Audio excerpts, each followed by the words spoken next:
Okay, so it's Ask a Therapist Sunday, but again, this is not to replace therapy, just hopefully helping us all not go crazy for the next however long we're all home.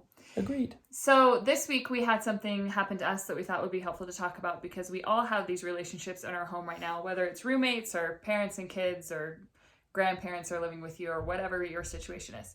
For us, this week we noticed that our marriage has been really great the past couple months. Like things have been good, things have been easy. And then everything hit the fan this week. And so we are thinking about why and all the stresses of being home. And we're doing things differently right now. I mean, my stress relief has always been going to the gym, and the gym is closed. And so I'm working out at home in the morning with a toddler rather than getting that time away, or things that Dan used to do for stress relief that now that makes it difficult because the kids are home all the time. And so as we're in these relationships and trying to figure out this next month now, we've done this for a couple weeks, how can we do this successfully so that we don't have breakdowns of the relationships in our home? Right. Well, I think there's probably a realization for all of us of like, well, wait, we used to do things this way. Why isn't this working?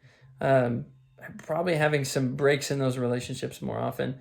I just wanted to share, kind of two things that I think were helpful for us this week and maybe helpful for others going through the same kind of stuff.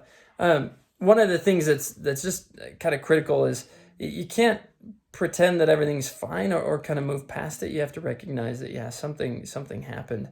And one of the easiest ways to do that while keeping, kind of healthy boundaries is using a I feel statement, but going, yeah, I felt this when this happened.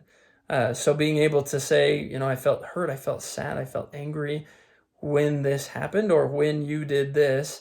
It sounds kind of attacking, but at the same time, like making it very factual so that it's just going to, this is when I felt hurt. This is what happened. This is what broke. This is what didn't work for me.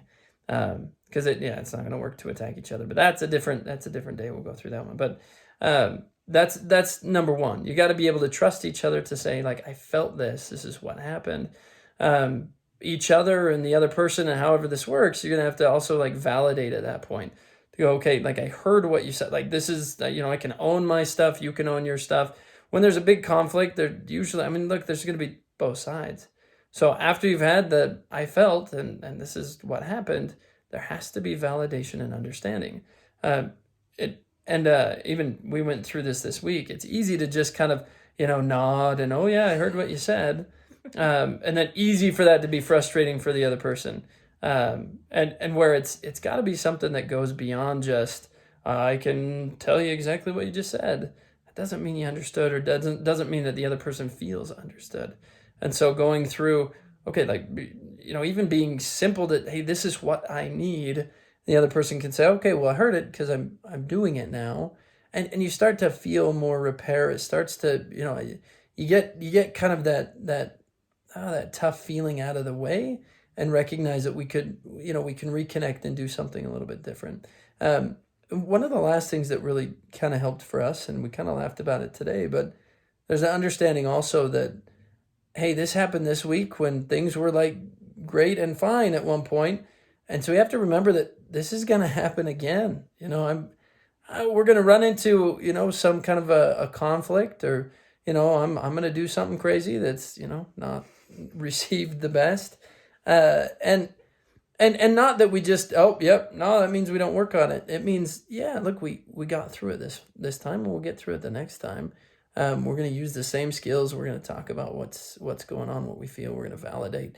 We're going to move on to the next thing. What's hard right now, and probably the last thing I'd say is that because so much of life has changed, even if you knew how to do it before, and it's like, oh, we went through tough times before, life is very different at the moment. And so you have to be flexible and be able to try a couple things different, listen more than you used to, validate a little more, increase that patience, and get reconnected to, the good relationships that you have, because they're still there. Even though it's tough times.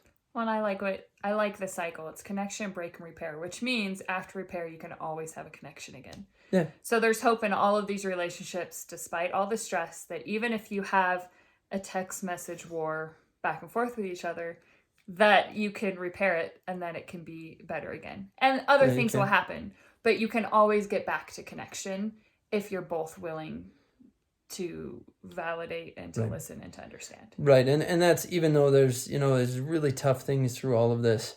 It is important to remember there are opportunities to reconnect and have really great connections despite the higher stress and tough stuff like that. So Hopefully this is helpful.